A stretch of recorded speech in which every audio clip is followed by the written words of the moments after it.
नमस्कार दोस्तों, स्वागत है आपका आपके अपने चैनल महाविद्या एकेडमी में।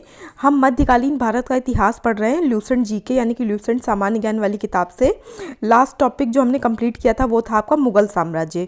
मुगल साम्राज्य में हमने मेन शासकों के बारे में मुख्यतः पढ़ लिया था और आज जो हमको पढ़ना है वो है मुगल शासन व्यवस्था। देखिए, पहले क्या होता था कि डायरेक्ट शासकों के बारे में प्रश्न आ जाते थे, लेकिन अब जो है वो मेन जो शासन व्यवस्था है उससे ज़्यादा क्वेश्चन पूछे जाते कि इस चीज़ का क्या मतलब है, ये क्या कैसे होता था, वो कैसे होता। तो वो टॉपिक तो इम्पॉर्टेंट है ये, लेकिन ये टॉपिक अब उससे थोड़ा सा ज़्यादा इंपॉर्टेंट है। बहुत छोटा सा टॉपिक है, बहुत ध्यान से देखिएगा, इससे काफ़ी सारे क्वेश्चन आपसे पूछे जाते हैं।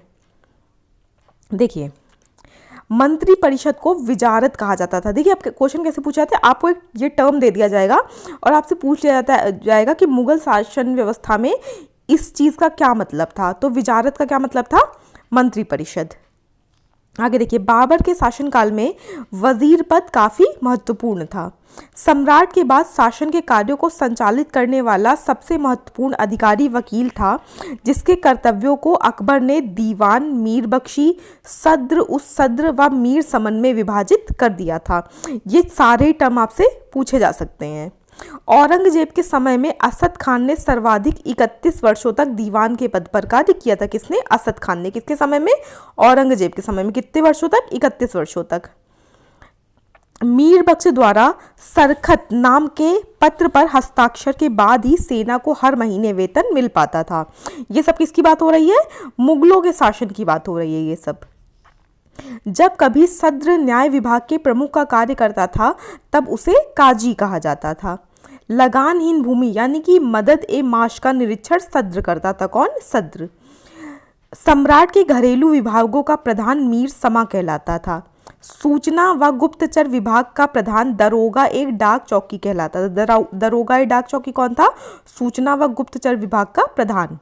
शरीयत के प्रतिकूल कार्य करने वालों को रोकना, आम जनता के दुष्चरित्रता से बचाने का कार्य मुहतसिब नामक अधिकारी करता था। आगे देखिए, आगे है प्रशासन की दृष्टि से मुगल साम्राज्य का बंटवारा सूबों में, सूबों का सरकार में, सरकार का परगना या महाल में, महाल का जिला या दस्तूर में और दस्तूर ग्राम में बटे थे। प्रशासन की सबसे छोटी इकाई ग्राम थी, जिसे मावदा या दीह कहते थे। मावदा के अंतर्गत छोटी छोटी बस्तियों को नागला कहा जाता था। ठीक है, आगे देखिए, आगे है मुगल काल के प्रमुख अधिकारी एवं उनके कार्य। एक तरफ पद दिए हैं, एक तरफ उनके कार्य दिए हुए हैं। ठीक है, देखिए, सूबेदार का क्या काम था? सूबेदार का काम था प्रांतों में शांति स्थापित करना। प्रांत कार्यकारिणी का प्रधान होता था ये। दीवान का क्या कार्य था? प्रांतीय राजस्व का प्रधान, सीधे शाही दीवान के प्रति जवाबदेह होता था ये। बख्शी का क्या कार्य था? प्रांतीय सैन्य प्रधान था ये। फौजदार का क्या काम था? जिले का प्रधान फौजी अधिकारी था ये। आमिल या अमल गुजार क्या था? जिले का प्रमुख राजस्व अधिकारी होता था। कोतवाल क्या होता था? नगर प्रधान होता था। शिकदार क्या था? परगने का प्रमुख अधिकारी होता था। आमिल क्या है? ये ग्राम के कृषकों से प्रत्यक्ष संबंध बनाना एवं लगान निर्धारित करने का अधिकारी होता था। ठीक है, ये सब आपसे पूछ लिए जाएंगे और सामने ये मैचिंग में दिए जाए, जैसे इधर से 4 टर्म दे दिए जाएंगे और इधर से 4 टर्म दे दिए जाएंगे। आपसे मैचिंग में पूछ लेगा कि कौन सा किसका होगा। आगे देखिए, आगे है शाहजहां के शासनकाल में सरकार एवं परगना के मध्य चकला नाम की एक नई इकाई की स्थापना की गई थी। भूमि कर के विभाजन के आधार पर मुगल साम्राज्य की समस्त भूमि 3 वर्गों में विभाजित थी। ठीक है, यानी कि जो भूमि कर लगाया जाता था उसके आधार पर जो मुगल साम्राज्य है उसकी जो पूरी जमीन थी वो 3 भागों में विभाजित थी। वो तीनों के नाम याद रखिएगा। खालसा भूमि, जागीर भूमि, सयूलगर या मददे माश, ये तीनों ही क्या है? जमीनों के नाम हैं। 3 जमीन जिसमें विभाजित थी उनके नाम है। खालसा भूमि क्या होती थी? ये प्रत्यक्ष रूप से बादशाह के नियंत्रण में होती थी। जागीर भूमि क्या होती थी? तनख्वाह के बदले दी जाने वाली भूमि होती थी। और सयूरगल या मददे माश क्या थी? अनुदान में दी गई लगानहीन भूमि। इसे मिल्क भी कहा जाता था। ठीक है, याद रखिएगा कि सयूरगल या मददे माश या मिल्क। शेर शाह द्वारा भू राजस्व हेतु अपनाई जाने वाली पद्धति राई का उपयोग अकबर ने भी किया था। पूछा था कि राई क्या है, तो याद रखिएगा ये भू राजस्व हेतु शेर शाह द्वारा अपनाई गई पद्धति थी। अकबर के द्वारा करोड़ी नामक अधिकारी की नियुक्ति 1573 ईस्वी में की गई थी। इसे अपने क्षेत्र के 1 करोड़ दाम वसूल करना होता था क्षेत्र से। ठीक है, 1580 ईस्वी में अकबर ने दहशाला नाम की नवीन कर प्रणाली प्रारंभ की। इस व्यवस्था को टोडरमल बंदोबस्त भी कहा जाता है। इस व्यवस्था के अंतर्गत भूमि को 4 भागों में विभाजित किया जाता था। ठीक है, दहशाला नाम की जो पद्धति थी उसको क्या कहा जाता था, इसको टोडरमल बंदोबस्त भी कहा जाता था। और इसमें क्या होता था, इसमें जो भूमि है उसको 4 भागों में विभाजित किया जाता था। वो 4 भाग कौन से हैं, पोलज, परती, चाचर और बंजर। पोलज देखिए क्या है, पोलज देखिए क्या होता है, नियमित रूप से खेती यानी वर्ष में 2 बार फसल होती थी इसमें। परती क्या है, 1 या 2 वर्ष के अंतराल पर इसमें खेती होती थी। ये सारी जमीनों के नाम है। ठीक है, पोलज, परती, चाचर, बंजर। चाचर क्या होता था, 3 से 4 वर्ष के अंतराल पर इसमें खेती होती थी। बंजर क्या है, खेती योग्य भूमि नहीं, इस पर लगान नहीं वसूला जाता था। यानी कि देखिए ये जो बंजर जमीन है ये तो बिल्कुल बेकार है, इस पर खेती नहीं होती है। ये वाली थोड़ी सी उपजाऊ है, ये उससे ज़्यादा उपजाऊ है, ये सबसे ज़्यादा उपजाऊ है। यानी कि जो सबसे अच्छी भूमि है खेती योग्य वो ये है, उससे थोड़ी कम अच्छी ये है, उससे थोड़ी कम अच्छी ये है, और ये क्या है, सबसे बेकार है। आगे देखिए, आगे है 1570-71 ईस्वी में टोडरमल ने खालसा भूमि पर भू राजस्व की नवीन प्रणाली जब्ती प्रारंभ की।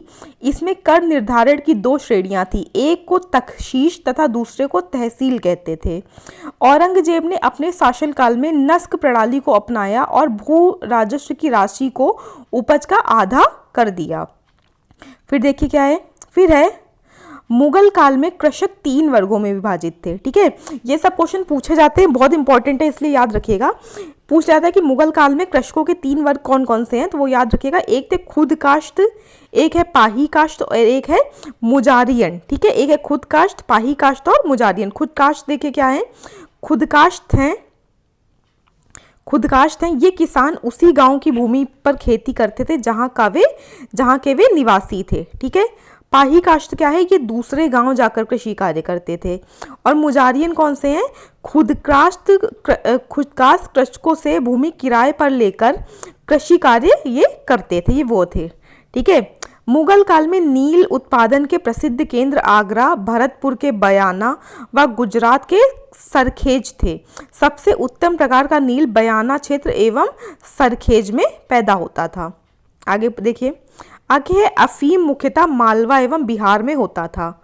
शोरा उत्पादन का प्रमुख केंद्र बिहार था। फिर एक कपड़ा उद्योग के अंतर्गत ददनी प्रथा का प्रचलन था। इसका तात्पर्य कारीगरों को अग्रिम भुगतान से था। फिर उत्तम श्रेणी का ऊनी वस्त्र और शाल कश्मीर तथा लाहौर में तैयार होता था। ठीक है, आगे देखिए, आगे है मुगल काल में रुपए की सर्वाधिक ढलाई औरंगजेब के समय में हुई थी। किसके समय में, औरंगजेब के। आना सिक्के का प्रचलन शाहजहां ने करवाया था। पूछा था कि आना सिक्का किसने चलवाया था, शाहजहां ने।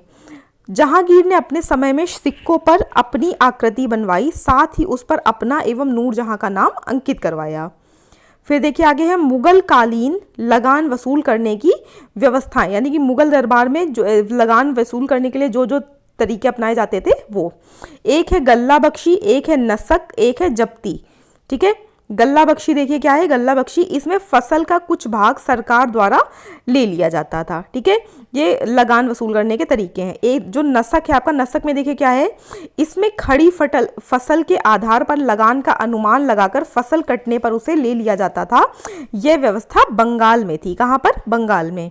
जब्ती इसमें बोई गई फसल के आधार पर लगान का निश्चय किया जाता था जो नगद लिया जाता था। ठीक है, नेक्स्ट पॉइंट है सबसे बड़ा सिक्का संशब सोना का था। स्वर्ण का सबसे प्रचलित सिक्का इलाही था।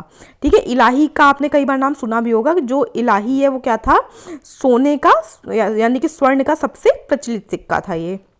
मुगलकालीन सिक्के देखिए यहाँ पर दिए हैं, पूछ लिया जाता है। ये बहुत इंपॉर्टेंट है, इससे 1 या 2 क्वेश्चन जरूर पूछे जाते हैं। मुहर देखिए, सबसे पहले है मुहर। यह मुगल काल का सर्वाधिक प्रचलित सोने का सिक्का था। फिर है संशब, अकबर द्वारा चलाया गया सबसे बड़ा सोने का सिक्का था। यह 101 तोले का था।